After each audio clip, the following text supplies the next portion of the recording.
नमस्कार माझ्या सर्व शेतकरी मित्रांनो, मी पी ए पठारे। शेतकरी मित्रांनो, चालू वर्षी अनेक शेतकऱ्यांनी नवीन ऊसाच्या रोपांची म्हणा किंवा कांड्यांची लागवड केलेली आहे। अनेक शेतकऱ्यांनी कांड्या लागवड करून ऊसाची लागवड केली आहे। ऊसाची लागवड करून 30 दिवस झाल्यात, 45 दिवस झाल्यात, काही ठिकाणी 60-65 दिवस झाल्यात, कारण ऑक्टोबर मधल्या काही लागवडी आहेत। ऊसाची उगवण म्हणजे जर्मिनेशन हे 90-95-100% पर्यंत व्हायला पाहिजे, पण ह्या वर्षी ऊसाच्या उगवणीमध्ये खूप अडचणी आलेल्या आहेत आणि जे ऊस उगवून आलेले आहेत याला फुटव्यांची संख्या कमी आहे। ह्या दोन समस्या चालू वर्षी खूप आहेत। ऊसाची उगवण उशिरा का झाली, कमी का झाली आणि फुटव्यांची संख्या कमी का होती, याला एक 7-8 कारणं आहेत की ज्या कारणांमुळे यावर्षी ह्या समस्या तयार झालेल्या आहेत। तर चला पाहू आपण नेमकी ऊसाची उगवण कमी का होती, ऊसाची उगवण झाल्यानंतर त्याला फुटवे कमी का झालेले आहेत आणि हे पुढे फुटवे वाढवण्यासाठी आपल्याला काय करायचं आहे, तर हे पाहू। पहिलं कारण असं आहे की ज्या वेळेस आपण ऊसाची लागवड केली सरीमध्ये, ऊसाची लागवड करताना ज्या ऊस लागवड करण्यापूर्वीची पूर्व मशागतीचे दोन प्रकार, ऊस लागवड करण्यापूर्वी जी मशागत केली जाते याला पूर्व मशागत म्हणतात आणि ऊस लागवड केल्यानंतर आंतर मशागत जी केली जाते याला आंतर मशागत म्हणतात।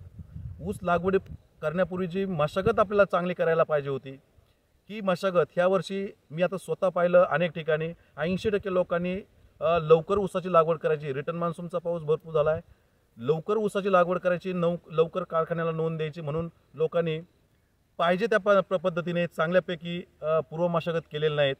5 फुटावरती सऱ्या मारल्यात, पण सरीमध्ये चिकटपणा, कडकपणा, टणकपणा खूप राहिला, जमिनीमध्ये ओल तशीच राहिली। पूर्व मशागत व्यवस्थित न झाल्यामुळे आणि त्यानंतर पुन्हा लागवड केल्यानंतर अनेक कांड्या खराब झाल्या, डोळे खराब झाले, त्यामुळे ऊसामध्ये तुटाळ पडलेले आहेत, ऊस कमी उगवून आलेला आहे। दुसरं कारण म्हणजे चालू वर्षी खूप पाऊस झाला, म्हणजे अगदी 13 जूनपासून तर 23 ऑक्टोबरपर्यंत आपल्या महाराष्ट्रात सरसकट भरपूर पाऊस झाला। मध्ये 1.5-2 महिने सूर्यदर्शन पण नव्हतं। कंटिन्यू पाऊस झाल्यामुळे जे आपण ऊसाच्या कांड्या ज्या बेने मळ्यातून लावलेल्या आहेत, त्या बेने मळ्यामध्ये यावर्षी ऊस खूप चांगला आला, अगदी 22-25 कांड्यावर ऊस गेला, 30-30 कांड्यावर ऊस गेला अति पाऊस असल्यामुळे। परंतु त्या बेने प्लॉटमध्ये कंटिन्यू पाऊस, ढगाळ वातावरण, आतमध्ये ह्युमिडिटी जास्त झाली, ढगाळ वातावरणामुळे जे ऊसाच्या बेने प्लॉटमधील जे जुन्या खोडाकडील बॉटमकडील ज्या 5-6 कांड्या आहेत, ह्या 5-6 कांड्याच्या डोळ्याच्या खाली नवीन मुळ्या ह्या तयार झाल्या होत्या। हे जुलै-ऑगस्ट मधली गोष्ट आहे। ह्या मुळ्या बारीक फुटल्या, एकदा ऊसाच्या डोळ्याच्या खाली कांड्यावर मुळी तयार झाली आणि ती कांडी पुन्हा जर आपण लागवडीला जर आणली तर त्याला मुळ्या पुन्हा फुटत नाहीत किंवा त्याचे डोळे व्यवस्थित फुटत नाहीत। म्हणून आपण ऊसाचा खालचा 5 ते 6 कांड्याचा भाग किंवा 3-4 कांड्याचा भाग तरी आपण कापून लावायला पाहिजे। पण ह्या वर्षी काय झालं, हवेतल्या हवेत त्या कांड्यावरती वातावरणामुळे मुळ्या जास्त फुटल्या, काही ठिकाणी डोळे मोठे झाले, उगून आले आणि त्या ऊसाची लागवड पुन्हा इकडे केल्यामुळं जे डोळे आणि मुळ्यांचा भाग खराब झाला ते पुन्हा लागवडीत आलं, त्यामुळं पण आपल्याला ऊसामध्ये उगवणीला फटका झालेला आहे।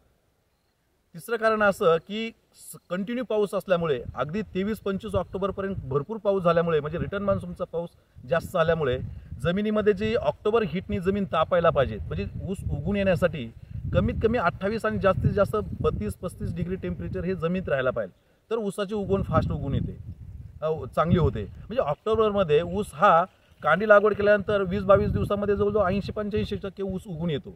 पण ह्या वर्षी काय झालं की 50 दिवस होऊन सुद्धा ऊस उगून आलेला नाही का? याचं कारण असं की जमीन तापलीच नाही ऑक्टोबर हीटमध्ये।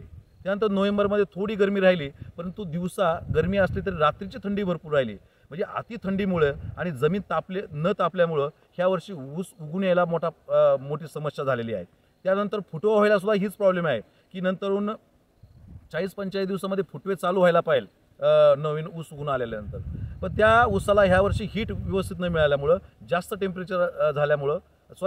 टेम्परेचर कमी झाल्यामुळं, म्हणजे थंडी जास्त असल्यामुळं ऊस उगून आलेला नाही। चौथं कारण असं की ह्या वर्षी लोकांनी ऊस लागवड करताना ज्या मजुरांनी कांड्या अशा तुडवलेल्या आहेत, दरवर्षी तुडवतात, पण काही शेतकऱ्यांनी किंवा काही मजुरांनी ऊस लागवड करताना कांड्या जास्त दाबल्यामुळं त्या खोल गेल्यानंतर ज्या काळ्या, मध्यम व भारी जमिनी आहेत, त्या भारी जमिनीमध्ये पुन्हा पाणी दिलं, आंबवणीचं पाणी असेल किंवा पहिलं पाणी असेल आणि थंडी पडली, त्या मुळ्यांच्या कक्षेमध्ये वापसा झाला नाही, त्यामुळं कांडे खोल गेली आणि त्यानंतर पाणी जास्त, त्यामुळे कांडी आताही 70-80 दिवसांनी जर आपण उकरून जर कांडी बघितली तर ऊस हा खराब झालेला आहे. दोन्ही साईडनी बुरशी वाढलेली आहेत. कुठेतरी 2-3 मुळ्या आल्यात, पण त्या मुळ्यांची मर आहेत आणि डोळे खराब झालेले आहेत. त्यामुळे तिथं ऊस उगून येत नाहीत. म्हणजे कांडी लागवड करताना खोल गेल्यामुळे सुद्धा ऊसाला उगवण तिथं कमी झालेले आहे. पुढचं कारण असं की ऊस लागवड करताना जवळजवळ 90% ते 95% शेतकरी फक्त ऊसाच्या कांड्या दाबून बाजूला होत असतात, पण ऊस लागवड करण्यापूर्वी सरीमध्ये खत टाकत नाहीत. ज्या शेतकऱ्यांनी खताचे डोस अगोदर काही ना काही NPK खत असेल, दुय्यम सूक्ष्म खत, संतुलित डोस असेल किंवा फॉस्फेटयुक्त ग्रेड असेल, हे आपण सरीमध्ये ऊस लागवड करताना करायला पाहिजे. याचं कारण असं, ऊस लागवड केल्यानंतर ऊसाला 6, 7, 8 दिवसात नवीन मुळी निघते आणि मुळी निघाल्यानंतर मग डोळ्यातून कोंब हा वर येतो पुढील 12-14 दिवसामध्ये. तर ऊस उगून येण्यासाठी आधी मुळ्या फुटावं लागतात आणि त्या मुळ्यांना थोडं अन्न आणि पाण्याची आवश्यकता असते. पाणी तर जास्त आलंय पण अन्नद्रव्य मिळालं नाहीत. त्याच्यामुळे झालंय काय की मोठ्या प्रमाणामध्ये मुळी डेव्हलप झाली नाही आणि त्यामुळे वर ऊस उगून आलेला नाही. ज्या शेतकऱ्यांनी खताचा डोस घातलाय तिथं ऊस चांगला उगून आलेला आहे. त्यामुळे सरीमध्ये आधी डोस जायला पाहिजे. तर ह्या वर्षी जवळजवळ 80% लोकांनी सरीमध्ये डोस केलेला नाही. त्यानंतर पुढलं कारण असं की ऊस लागवड केल्यानंतर काही शेतकऱ्यांनी आंबवणीला डोस केलेला आहे. आता हे आंबवणीचं पाणी शेतकऱ्यांनी खूप लवकर दिलंय. म्हणजे जर काळं रान जर असेल, बघा आता ऊस उगून कमी येण्याची म्हणजे प्रॉब्लेम हे काळ्या जमिनीमध्ये, भारी जमिनीमध्ये जास्त आले आहेत. त्या जमिनीमध्ये मुळ्यांच्या कक्षेमध्ये वापसा होणं फार महत्त्वाचं आहे. ज्यावेळेस नवीन मुळी तयार होते कांडीला, त्या मुळ्यांच्या कक्षेत 25% हवा, 25% पाणी राहायला पाहिजे. जेवढा वापसा राहील तेवढं ऊस चांगला उगून येतो. ऊस उगून यायला आणि ऊसाची वाढ होण्यासाठी वापसा स्थिती ही सगळ्यात महत्त्वाची आहे. तर ऊस लागवड केल्यानंतरनं एक 15-18 दिवसामध्ये जे आंबवणीचं पाणी द्यायचं आहे हे पाणी लवकर देण्यात आलं. म्हणजे दुसरं जे आपण लागवडीनंतर जे पहिलं पाणी आहे हे पाणी लवकर देणं आणि त्यानंतर पुन्हा थंडी जास्त वाढणं, याच्यामुळं आतलं जे बेणं आहेत हे नासलं, खराब झालं, डोळे खराब झालेले आहेत. यामुळे सुद्धा ऊस चांगला व्यवस्थित उगून आलेला नाही. त्याचं पुढलं कारण आपण जर बघितलं तर ऊस लागवड केल्यानंतर आंबवणी किंवा चिंबवणीच्या काळामध्ये शेतकरी खताचा डोस करतात. खताचा डोस करताना अनेक शेतकरी फक्त युरियायुक्तच खतं वापरतात, नायट्रोजनयुक्त, अमोनियम सल्फेट असेल किंवा युरिया असेल हेच डोस टाकतात. त्यावेळेस नवीन मुळी तयार होण्यासाठी, फुटवा होण्यासाठी किंवा ऊस चांगला उगून येण्यासाठी फॉस्फेटयुक्त खताची आवश्यकता असते. तर आपण आंबवणीला म्हणा किंवा चिंबवणीला म्हणा, दुसऱ्या पाण्याला, पहिल्या पाण्याला जे आपण संतुलित खताचा डोस देतोय तर याच्यामध्ये फॉस्फेटयुक्त खत DAP असेल, ज्याच्यामध्ये 46% फॉस्फरस असेल, 10-26-26 असेल, 12-32-16 असेल, 14-35-14 असेल, असं NPK खत आपण ते द्यायला पाहिजे.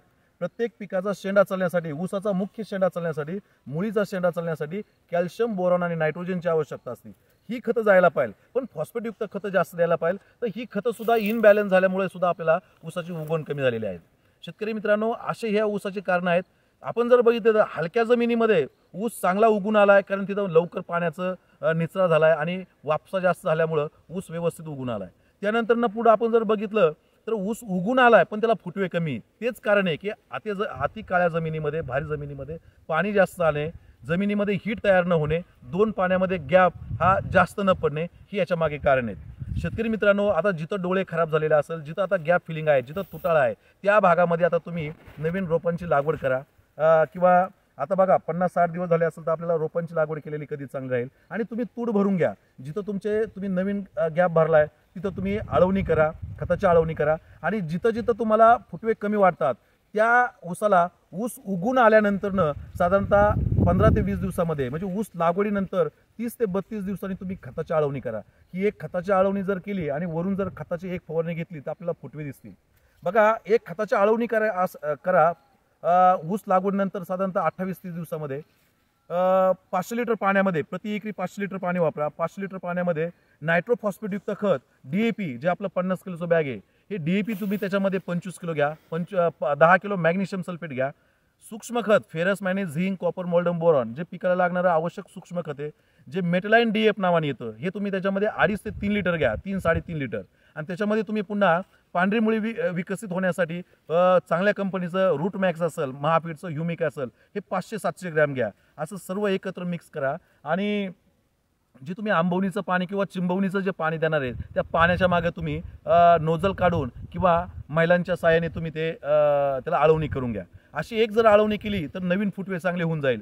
त्याचप्रमाणे आपला ऊस उगून आल्यानंतर जर आपण पानांवर जर खताची फवारणी जर घेतली तर अजून नवीन फुटवे चांगले निघतात आणि पांढरी मुळी वाढती. तर 15 लिटरच्या पाण्यामध्ये पहिली फवारणी आपल्याला काय करायची तर 1261 कोणत्याही चांगल्या कंपनीचं फॉस्फेटयुक्त ग्रेड 1261 घ्या. त्याच्यामध्ये 100 ग्रॅम ऊस उगून आल्यानंतरनं म्हणजेच आपला ऊस लागवडीनंतर आपल्याला 30-32 दिवसांनी पहिली फवारणी घ्यायची. 15 लिटर पाण्यामध्ये 1261 100 ग्रॅम.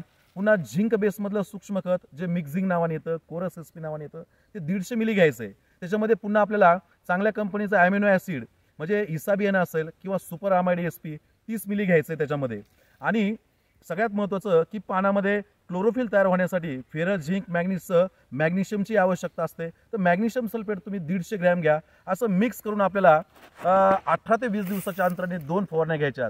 शेतकरी मित्रांनो, अशा जर 2 फवारण्या जर आणि एक आळवणी जर आपण जर घेतली तर आपल्याला पाहिजे तेवढे फुटवे होऊन जातील. आणि वापसा पाहून तुम्ही पाणी द्या, एवढंच मला याच्यातून सांगायचं आहे. धन्यवाद.